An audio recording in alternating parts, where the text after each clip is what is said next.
Hello everyone, welcome to kids area online. Exam എങ്ങനെയുണ്ടായിരുന്നു? 5ാം ക്ലാസ്സിലെ എക്സാം എങ്ങനെയുണ്ടായിരുന്നു? ഈസി ആയിരുന്നോ? ഓക്കെ, അപ്പോൾ എക്സാം ക്വസ്റ്റ്യൻസ് ഒക്കെ നമുക്ക് നോക്കിയാലോ, ആൻസേഴ്സ് ഒക്കെ നോക്കിയാലോ. അതിനു മുൻപ് 1ാം ക്ലാസ് മുതൽ 5ാം ക്ലാസ് വരെ പഠിക്കുന്ന കുട്ടികൾക്ക് കിഡ്സ് ഏരിയ ഓൺലൈൻ ട്യൂഷൻ നൽകുന്നുണ്ട്. താല്പര്യമുള്ളവർക്ക് ജോയിൻ ചെയ്യാം. ഓക്കെ, 1ാം ക്ലാസ് മുതൽ 4ാം ക്ലാസ് വരെയുള്ള കുട്ടികൾക്ക് എക്സാം റിവിഷൻ ക്ലാസ്സസും കിഡ്സ് ഏരിയ ഓൺലൈൻ നൽകുന്നുണ്ട്. സൂമിൽ ലൈവായിട്ടാണ് ക്ലാസ് വരുന്നത്. റെക്കോർഡ് ക്ലാസ്സസും അവൈലബിൾ ആണ്. അടുത്ത വർഷത്തേക്കുള്ള LKG UKG റെഗുലർ ക്ലാസ്സസിന്റെ അഡ്മിഷൻ സ്റ്റാർട്ട് ചെയ്തിട്ടുണ്ട്. ഏപ്രിൽ 2-ന് കിഡ്സ് ഏരിയ ഓൺലൈൻ വെക്കേഷൻ ക്ലാസ്സസും ആരംഭിക്കുന്നു. Malayalam, English, Hindi reading and writing ക്ലാസ്സസും അതുപോലെ സ്പോക്കൺ ഇംഗ്ലീഷ് ക്ലാസ്സസ്, ഒത്തിരി ക്ലാസ്സസ് വെക്കേഷന് സ്റ്റാർട്ട് ചെയ്യുന്നുണ്ട്. ഏപ്രിൽ 2-ന് സ്റ്റാർട്ട് ചെയ്യുവാണ്. നിങ്ങൾക്ക് ഏത് ക്ലാസ് ആണോ ആവശ്യം, എല്ലാ ക്ലാസ്സസും സൂമിൽ ലൈവായിട്ടാണ് ഉണ്ടാവുക. ഇവിടെ നൽകിയിട്ടുള്ള വാട്സപ്പ് നമ്പറിൽ വാട്സപ്പ് മെസ്സേജ് അയക്കാം. 9746487799. ഈ വാട്സപ്പ് നമ്പറിലേക്ക് വാട്സപ്പ് മെസ്സേജ് അയക്കാവുന്നതാണ്. ഓക്കെ, അപ്പോൾ നമുക്ക് 5ാം ക്ലാസ്സിന്റെ എക്സാം ക്വസ്റ്റ്യൻ നോക്കാം. 1ാമത്തെ ക്വസ്റ്റ്യൻ വായിക്കാം എഴുതാം എന്നുള്ളതായിരുന്നു. മണിമല എന്നുള്ള ചെറിയൊരു ശശിധരൻ കല്ലേരി എഴുതിയിട്ടുള്ള ചെറിയൊരു ഭാഗമാണ് നൽകിയിട്ടുള്ളത്. ഒരു കൊച്ചു ഗ്രാമം, ചെറുതെങ്കിലും മനോഹരം. മണിമല എന്നാണ് ആ ഗ്രാമത്തിന്റെ പേര്.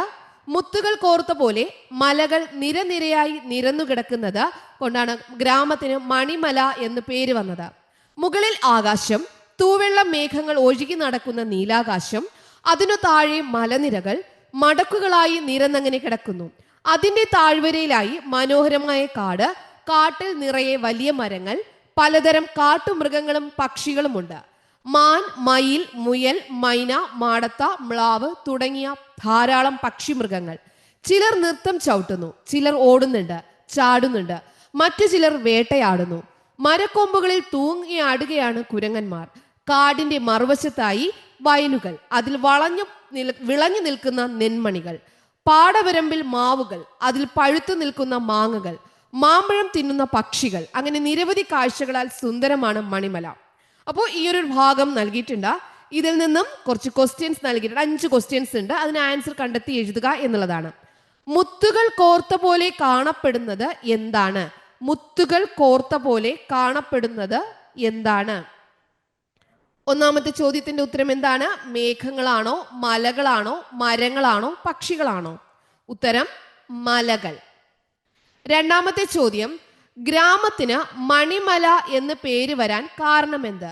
തൂവെള്ള മേഘങ്ങൾ ഒഴുകി നടക്കുന്നതിനാൽ, പക്ഷിമൃഗങ്ങൾ ഉള്ളതിനാൽ, മലകൾ നിരന്നു കിടക്കുന്നതിനാൽ, വയലുകൾ ഉള്ളതിനാൽ. ശരി ഉത്തരം മലകൾ നിരന്നു കിടക്കുന്നതിനാൽ. ഓക്കെ, 3ാമത്തെ ചോദ്യത്തിലേക്ക് പോകാം. 3ാമത്തെ ചോദ്യം, കുരങ്ങന്മാർ എന്താണ് ചെയ്യുന്നത്? തൂങ്ങിയാടുന്നു, പഴം തിന്നുന്നു, വേട്ടയാടുന്നു, ഓടുന്നു. ശരി ഉത്തരം തൂങ്ങിയാടുന്നു. എല്ലാവരും കറക്റ്റായിട്ട് ഉത്തരം എഴുതിയിട്ടുണ്ടാവും. എല്ലാ ക്വസ്റ്റ്യൻസിനും വളരെ എളുപ്പമായിരുന്നു. കാടിന്റെ മറുവശത്തായി കാണപ്പെടുന്നത് എന്ത്? കുന്നുകൾ, വയലുകൾ, പുഴ, തെങ്ങിൻ തോപ്പ്. ഉത്തരം വയലുകൾ. 5ാമത്തെ ചോദ്യം, ചിലർ നൃത്തം ചവിട്ടുന്നു. ആരാണ് നൃത്തം ചവിട്ടുന്നത്? മാൻ, മുയൽ, മയിൽ, മൈന. മയിൽ. ഓക്കെ, ഇതായിരുന്നു 1ാമത്തെ പ്രവർത്തനം.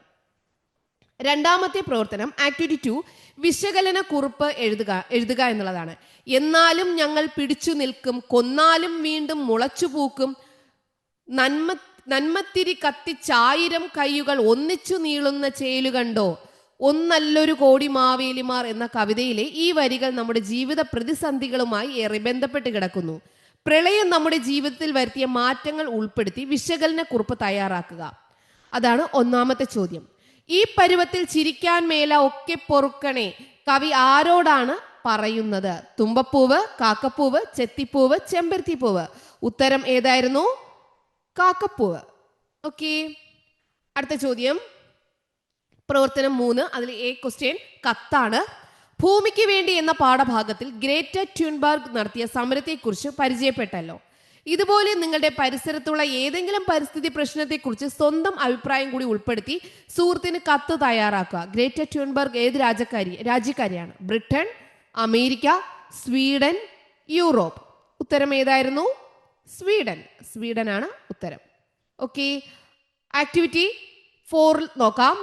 ആക്ടിവിറ്റി 4, അടുത്ത ആക്ടിവിറ്റി 4ാമത്തെ ആക്ടിവിറ്റി കഥാപാത്ര പരിചയം. എരിതീയിൽ ഉയിരോടെ എന്ന പാഠഭാഗത്തിലെ പ്രധാന കഥാപാത്രമായ സൈക്കയുടെ സ്വഭാവ സവിശേഷതകൾ ഉൾപ്പെടുത്തി കഥാപാത്ര പരിചയം തയ്യാറാക്കുക എന്നതായിരുന്നു പ്രവർത്തനം 4. നാലാമത്തേത് അവസാനത്തതും 5ാമത്തെ പ്രവർത്തനം പോസ്റ്റർ. എ ക്വസ്റ്റ്യൻ പോസ്റ്റർ ആണ്. എല്ലാവരും സന്തോഷത്തോടെ കാത്തിരിക്കുന്ന ഒന്നാണല്ലോ സ്കൂൾ വാർഷികം. നിങ്ങളുടെ സ്കൂളിലെ വാർഷികാഘോഷത്തിന്റെ പോസ്റ്റർ തയ്യാറാക്കുക. വിശദാംശങ്ങൾ ചേർത്ത് ആകർഷകമാക്കുമല്ലോ. അതാണ് 5ാമത്തെ എ ക്വസ്റ്റ്യൻ, പോസ്റ്റർ തയ്യാറാക്കുക എന്നുള്ളതാണ്. അതിൽ ബി ക്വസ്റ്റ്യൻ, ടോമോയിലെ കായികമേളയിൽ വിജയിയായത് ആര്? ടോറ്റോചാൻ, യാസ്വാക്കിച്ചാൻ, തകാഹാഷി, കൊബായാഷി. ശരി ഉത്തരം ടോറ്റോചാൻ. ഓക്കെ. 6ാമത്തെ പ്രവർത്തനം, ലാസ്റ്റ് വൺ, അനുഭവക്കുറിപ്പ്. മുത്തശ്ശി ഒരു കഥ തുടങ്ങുന്നു എന്ന പാഠഭാഗത്ത് ഊഞ്ഞാലിന് വേണ്ടി വാശി പിടിക്കുന്ന ഉണ്ണിക്കണ്ണനെ ഓർമ്മയില്ലേ? നിങ്ങളും കുട്ടിക്കാലത്ത് ഇതുപോലുള്ള പലതരം വാശിയും ശാഠ്യവും പ്രകടിപ്പിച്ചിട്ടുണ്ടാകും. അങ്ങനെ ഒരു അനുഭവം പങ്കുവയ്ക്കുക. 6ാമത്തേത് അനുഭവക്കുറിപ്പാണ്. ഇതായിരുന്നു 5ാം ക്ലാസ്സിലെ മലയാളം ക്വസ്റ്റ്യൻ പേപ്പർ. എല്ലാവരും എക്സാം നല്ലതുപോലെ എഴുതിയല്ലോ? Yes. Okay children, bye bye. Thank U.